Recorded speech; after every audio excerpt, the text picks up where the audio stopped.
Ей, както ударих на тази жена главата с сталата, от 5 дена спи като спящата красавица. Ади ма ей, събуждай се, умрях от глад. Ау, как ме боли главата. Какво се случи с мен? Ма ти събуди сама спящата красавица. Ади ставай да готвиш нещо, мачо, гладняк. Чакай малко, бе. Абе, ти мене залуда ли ме взимаш? Аз не забрах, че му удари на главата с тавата. Ма ти да не си сънувала, ма. Как ще те удрям по главата с тавата, ма? Абе, я не ми се обяснявай. Ставай от тук и самахай, където си искаш, там отивай. Да не ти ставам, аз ще те оправя. Пак полудя, ма. Ето, отивам си.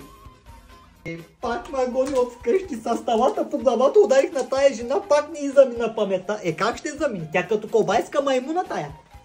Просто пак заради мене говори. Чакай да ставам да го слушам какво говори. Бато жената колбайска маймуна, ма и семейството е колбайска маймуна. Че аз сега няма ли да се обадя на НАСА да вземат да ги тестват в космоса? Ма ти откъде изляза? Абе, как ме гледаш така на колбайска маймуна и да приличам чак на НАСА, ще се обаждаш? Ема, нали ще правя много пари, ма? Сега ще ти дам едни пари на тебе. Видя ли сега колбайската маймуна?